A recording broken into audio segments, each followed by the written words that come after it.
Mark Coleman was a man who had crafted his life with precision. At 42, he was the embodiment of success, towering at 6 feet 2 inches with a physique that spoke of regular training, sharp, calculated eyes that rarely missed a detail, and a demeanor that exuded confidence. He was the founder and CEO of Coleman Enterprises, a real estate development company that had expanded aggressively across the country over the last decade. Born and raised in New York City, Mark had clawed his way up from a modest background. His father had been a construction worker, his mother a nurse, and Mark had known from a young age that he wanted more from life than what his parents could provide. Driven by ambition, he worked his way through business school, starting his company in his late 20s with nothing but a small loan and a relentless drive to succeed. Mark's life, from the outside, was perfect. He lived in a sprawling mansion in the Hamptons, drove the latest luxury cars, and was married to Emily, a woman of striking beauty. Emily, at 35, was the daughter of a well-known artist and a retired diplomat. She had grown up in a world of culture and privilege, attending the best schools and traveling the world from a young age. She had met Mark at a charity gala 10 years earlier, and their connection had been instantaneous. With her chestnut brown hair, deep blue eyes, and an elegant poise, Emily had captivated Mark in a way no other woman had. They married within a year, and for a long time, their life together was picture perfect. But over the past few months, things had changed. Mark, always keenly aware of the nuances in his life, began to notice subtle shifts in Emily's behavior. She had become distant, often lost in thought, her laughter no longer reaching her eyes. The easy banter they once shared was replaced by strained conversations, and there were times when Mark felt as if Emily was slipping away from him, even when she was right beside him. It started with small things. Emily, who had always been open with her phone, now kept it close, often putting it on silent and turning it face down on the table. She began going out more frequently, claiming she was attending gallery openings or meeting friends for lunch. But when Mark asked about these events, her answers were vague and unconvincing. She spent more time at the gym, a new interest that seemed more about having an excuse to be out of the house than staying in shape. Mark also noticed that she had started dressing differently. Her style had always been classy and understated, but now she opted for more daring outfits, often buying clothes that seemed more suited for a night out than her usual day-to-day activities. At first, Mark tried to dismiss his concerns. He knew that relationships evolved, that people changed, and that maybe Emily was simply going through a phase. But the doubts gnawed at him, keeping him awake at night. Mark was not a man accustomed to uncertainty, and the idea that he might be losing control of something so important as his marriage was unbearable. Then came the nights when Emily returned home late, offering weak explanations that did nothing to ease Mark's suspicions. The final straw came when Mark found a receipt for a boutique hotel in Manhattan, tucked away in Emily's purse. The date matched one of the days she had claimed to be at a gallery opening. Mark's blood ran cold as he stared at the slip of paper, the implications sinking in. He knew he had to act, but confronting Emily directly was not an option. He needed proof. Mark reached out to Vincent Kane, a private investigator with a reputation for being discreet and thorough. Vincent, a man in his late 40s with a grizzled appearance and a no-nonsense attitude, had spent most of his life in law enforcement before retiring to start his own investigative firm. He had seen it all: cheating spouses, corporate espionage, even criminal cases where the police had failed to find answers. Vincent was not a man who asked too many questions. He was simply interested in the truth, no matter how ugly it might be. When Mark contacted him, Vincent listened carefully, taking in every detail without interrupting. He knew from experience that men like Mark did not come to him unless they were truly desperate. The wealthy and powerful often believed they were immune to the troubles of ordinary people, but when their carefully constructed worlds began to crumble, they turned to men like Vincent to pick up the pieces. Mark met Vincent in a private room at an exclusive club in Manhattan. The room was dimly lit with leather armchairs and dark wood paneling, exuding an air of old-world sophistication. Mark appreciated the discretion the setting provided, allowing him to discuss his suspicions without fear of being overheard. Vincent, dressed in a simple suit with a worn leather briefcase at his side, listened as Mark outlined his concerns. He asked a few pointed questions about Emily's recent behavior, noting the changes Mark had observed. When Mark handed over the hotel receipt, Vincent examined it carefully before slipping it into his briefcase. "I'll need full access to her schedule, Vincent said, his voice calm and professional. "Any patterns you've noticed, friends she's been spending time with, places she frequents, anything that might help me establish a routine?" Mark agreed, providing Vincent with everything he knew. Vincent assured him that he would handle the investigation personally and that Mark would have the answers he sought within a few weeks. The two men shook hands, and Mark felt a cold resolve settle over him. He knew that whatever Vincent uncovered, it would change his life forever. Vincent began his surveillance of Emily with the precision of a seasoned professional. He followed her discreetly, using a variety of techniques to avoid detection. Emily, engrossed in her own activities, had no idea she was being watched. Vincent tracked her movements, noting her daily routine, gym sessions, shopping trips, and lunch dates. He paid close attention to her interactions, especially with men, looking for anything that might indicate a deeper relationship.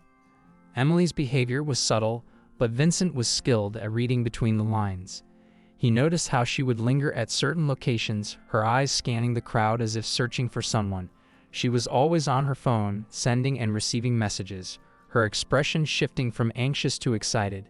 Vincent followed her to the gym, where she spent hours working out, and then to a cafe, where she would sit alone, sipping coffee while tapping away on her phone. The breakthrough came when Vincent observed Emily leaving the gym one afternoon, her demeanor different from usual. She was dressed more carefully than usual, her makeup fresh, and there was a nervous energy about her. Vincent tailed her as she made her way to a boutique hotel in Midtown, the same one from the receipt Mark had found. He watched as she entered the lobby, checking in under a different name. Vincent noted the alias and then settled in to wait. An hour later, Richard Caldwell arrived. Vincent recognized him immediately. Caldwell was a well-known figure in the business world, a competitor of Mark's who had made several attempts to undermine Coleman Enterprises over the years. He was in his late 40s with a suave appearance and a reputation for being ruthless in business. The fact that Richard was involved with Emily added a new layer of complexity to the situation. This was no ordinary affair, it was a calculated move by someone who had everything to gain from Mark's downfall. Vincent took photos as Richard entered the hotel, capturing images that left no doubt about the nature of their relationship. He followed up by tracking their communications, gathering texts and emails that confirmed the affair and suggested that Richard was using Emily to gain insider information about Mark's business. Vincent presented his findings to Mark a week later, laying out the evidence with professional detachment. Mark sat in silence as Vincent went through the photos, the messages, and the detailed report. The truth was even worse than Mark had imagined. Emily wasn't just cheating on him, she was betraying him with a man who had long sought to destroy everything Mark had built. Mark's initial reaction was one of cold fury. He had expected to feel something, anger, sadness, perhaps even relief at having his suspicions confirmed. But instead he felt a deep, burning rage that threatened to consume him. He had worked too hard, sacrificed too much, to let this betrayal go unpunished. He wouldn't just end the affair, he would make them both pay. Mark's mind began to work quickly, calculating the next steps. He knew he couldn't act impulsively. He needed a plan that would not only expose Emily and Richard but also ruin them completely. Mark's business acumen had taught him the value of patience and precision, and he intended to apply those same principles to his revenge. He instructed Vincent to continue his surveillance, to dig deeper into Richard's life and find any weaknesses that could be exploited. Mark began to distance himself emotionally from Emily, treating her with a cold politeness that she either didn't notice or chose to ignore. He acted as if nothing was wrong, going through the motions of their daily life while secretly plotting her downfall. Mark also started making preparations for a public revelation. He began organizing a large dinner party, inviting key business associates, friends, and even members of the press. It would be a grand event, the kind that would attract attention and ensure that when the moment came, there would be no hiding from the consequences. As the day of the party approached, Mark's resolve only grew stronger. He knew that he was on the brink of something monumental, something that would change the course of his life forever. The man who had built his empire from nothing was about to destroy the woman who had once been his greatest treasure, and he would do it with the same ruthlessness that had brought him success in the first place. Emily, unaware of the storm that was about to hit, continued with her secret life, oblivious to the fact that every move she made was being watched. Richard, confident in his deception, continued his affair, never suspecting that his rival was closing in on him. But Mark was patient. He knew that the time would come soon enough, and when it did, he would strike with a force that neither Emily nor Richard could withstand. The trap was set, and Mark was ready to spring it. Mark Coleman's plan for revenge was a meticulously crafted masterpiece. With every detail carefully considered, he was determined to ensure that the night of the dinner party would be unforgettable, not for its elegance, but for the public downfall of those who had betrayed him. He spent weeks preparing, coordinating with event planners, making phone calls, and sending out invitations, all while maintaining the appearance of a calm, composed husband. Emily was none the wiser, absorbed in her secret life, believing that Mark's growing detachment was nothing more than the natural drift of a long marriage. As the day of the party drew closer, Mark's anticipation grew. He instructed Vincent Kane, the private investigator, to gather final pieces of evidence, ensuring that nothing was left to chance. Vincent continued to monitor Emily and Richard's communications, collecting every message, every whispered word that would be used to destroy them. Mark's plan hinged not just on the evidence but on the perfect timing. He needed to wait until the moment would cause maximum damage, leaving no room for Emily or Richard to escape the consequences of their actions. Mark made sure to invite a wide array of guests, including business associates, influential friends, and even a few journalists known for their gossip columns. He wanted the night to be witnessed by those who could amplify the scandal, ensuring that Emily and Richard's disgrace would be known far and wide. His company's board members were also on the guest list, as were a few potential investors, people whose opinions could make or break a career. The stage was set for a night of ruthless revelation. Emily, meanwhile, was preoccupied with her preparations for the event. She wanted everything to be perfect, as she always did when hosting one of Mark's gatherings. She spent hours shopping for the right dress, choosing a stunning emerald green gown that highlighted her figure and complemented her auburn hair. Mark watched her with cold detachment, noting how she seemed almost excited for the party, unaware that it would be the last night she would enjoy such status. The day of the event arrived, and the Coleman's mansion was transformed into a lavish spectacle. Crystal chandeliers cast a warm glow over the elegantly decorated rooms, where white roses and lilies filled the air with their fragrance. The catering was exquisite, with an array of gourmet dishes prepared by a renowned chef. A live band played softly in the background as the first guests began to arrive, greeted by the perfect couple, Mark in a tailored black tuxedo, and Emily, radiant in her gown, her smile as bright as ever. The dinner party began smoothly, the atmosphere filled with the clinking of glasses and the hum of polite conversation. Mark played his part flawlessly, engaging his guests with charm and wit, even as his mind remained focused on the impending climax of the evening. He was careful to keep a close eye on Emily, noting how she interacted with the guests, especially with Richard, who arrived fashionably late, as if to emphasize his confidence. Richard Caldwell, a man who exuded arrogance and charm in equal measure, entered the party with a smirk on his face, clearly enjoying the thrill of his ongoing deception. He was dressed impeccably in a dark blue suit, his salt and pepper hair neatly styled, and his presence drew attention from the moment he walked in. He exchanged pleasantries with Mark, who met him with a firm handshake and a polite smile that betrayed none of the fury boiling beneath the surface. To any observer, the two men appeared as mere business rivals sharing a courteous interaction. As the evening progressed, the guests moved to the grand dining hall, where a long table was set with fine china and silverware. Mark took his place at the head of the table, with Emily seated to his right and Richard strategically placed several seats down. The meal began, each course more exquisite than the last, but Mark barely tasted the food. He was waiting, his mind rehearsing the moment to come, his fingers tapping lightly on the table as he listened to the idle chatter around him. When the dessert was served, a delicate souffle with a hint of vanilla and caramel, Mark knew it was time. He rose from his seat, raising a glass of champagne to catch the attention of the room. The conversation dwindled as all eyes turned to him, expecting a toast, perhaps a few words of thanks from the host. Mark's voice was calm, measured as he began to speak. "Ladies and gentlemen," he started, his gaze sweeping across the room, "I want to thank you all for being here tonight. It's an honor to have so many friends and colleagues gathered under one roof." He paused, allowing the anticipation to build. As many of you know, trust is the foundation of all relationships, whether in business or in our personal lives. Without it, everything we've built can come crashing down. Emily glanced at him, her expression curious but still unaware of what was about to happen. Richard shifted slightly in his seat, perhaps sensing a change in the atmosphere. Mark continued, his tone growing colder. Trust is something I've always valued, something I've built my life around. But trust, once broken, is something that can never be fully repaired. The room was silent now, the tension palpable. Mark reached into his jacket pocket and pulled out a small remote, pressing a button that dimmed the lights and activated a large screen at the end of the dining hall. The guests turned in their seats, surprised by the sudden shift in the evening's tone. What you're about to see, Mark said, his voice like ice, is a lesson in the consequences of betrayal. The screen flickered to life and images began to appear. First, there were photos of Emily and Richard, taken by Vincent's hidden cameras.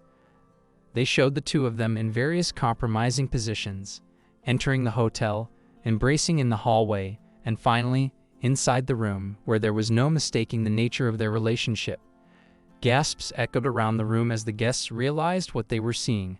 Emily's face drained of color, her eyes widening in shock and horror. She looked at Mark, pleading silently for him to stop, but he continued, his gaze cold and unyielding. The images were followed by a series of text messages displayed on the screen for everyone to read. The words were damning. Conversations between Emily and Richard, filled with passion and secrets, including discussions of Mark's business, information that Richard had clearly used to his advantage.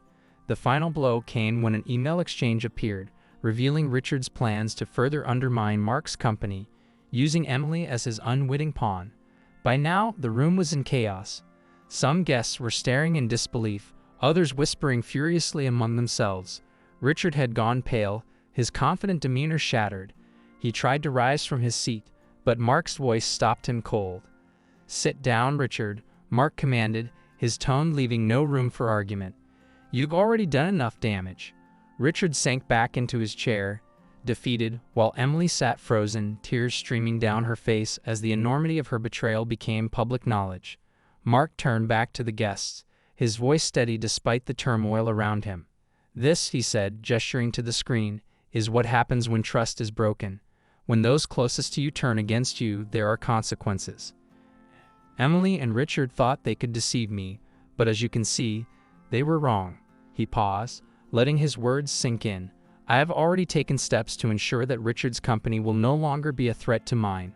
As for my wife, she will no longer be a part of my life. Our marriage is over." With that, Mark placed the remote on the table, the finality of his words hanging in the air. He had done it. He had publicly destroyed the two people who had betrayed him. The guests, unsure of what to do, began to murmur among themselves, some making hasty excuses to leave, while others remained in stunned silence. Emily, her face wet with tears, whispered, "Mark, please, don't do this." But Mark didn't respond. He simply turned and walked out of the dining hall, leaving behind the wreckage of what had once been his life. The days following the dinner party were a blur of legal proceedings, media scrutiny, and emotional fallout. News of the scandal spread quickly, with tabloids and business journals alike seizing on the story of Mark Coleman's dramatic revenge. Emily became a figure of public scorn, her face plastered across magazine covers, her private life laid bare for all to see. She tried to reach out to Mark, to apologize, to explain, but he refused to take her calls, his heart hardened against her pleas. Richard Caldwell fared no better. His reputation was in tatters, his business teetering on the brink of collapse. Clients withdrew their contracts, investors pulled out, and the board of his company demanded his resignation. The man who had once been a formidable competitor was now a pariah in the business community, shunned by those who had once courted his favor. Mark, meanwhile, threw himself into his work, using the scandal as fuel to drive his business to even greater heights. He distanced himself from the personal fallout, refusing to engage with the media frenzy or the whispers of those around him. He had achieved what he set out to do. He had destroyed Emily and Richard, and in doing so he had protected his company and his pride. But as the weeks turned into months, Mark began to feel the weight of what he had done. The initial satisfaction of his revenge started to fade, replaced by a growing emptiness that he couldn't shake. He had spent so much time planning and executing his retaliation that he hadn't considered what would come after. Now, in the silence of his empty mansion, he was forced to confront the reality of his actions. He had won, but at what cost? Months passed, and Mark's life became a hollow shell of what it once was. He had his business, his wealth, his power, but the things that had once brought him joy were now meaningless. The mansion that had been filled with laughter and life was now cold and quiet. The friends who had once surrounded him had drifted away, unsure of how to approach a man who had so ruthlessly destroyed his own wife. Emily, broken and humiliated, disappeared from public view. She moved to Europe, trying to escape the scandal, to rebuild her life away from the shadow of her betrayal. But the pain of what she had done, and the way Mark had exposed her, haunted her. She sent one final letter to Mark, a heartfelt apology and a plea for forgiveness, but he never responded. He read the letter once, then locked it away in a drawer, unable to bring himself to either forgive or forget. Richard Caldwell, once a man of power, was reduced to nothing. His company folded, his wealth drained by lawsuits and settlements. He too disappeared, becoming a cautionary tale in the business world of what happens when ambition and greed lead to betrayal. And Mark? He continued on, a man who had gained everything, only to find that in the process he had lost the things that mattered most. He was respected, even feared, in the business world, but he was alone, his life a testament to the destructive power of revenge. In the end, Mark realized that while he had destroyed his enemies, he had also destroyed himself. The cold satisfaction of revenge had given way to a loneliness that no amount of success could fill. The life he had built with such care was now a prison, and he was left to live with the consequences of his choices. He had become the master of his own fate, but it was a fate that left him empty and alone. Mark Coleman, the alpha male who had once had it all, now had nothing but the hollow echo of his own footsteps in the vast, empty halls of his mansion. A reminder that in his quest for vengeance he had lost far more than he had ever imagined.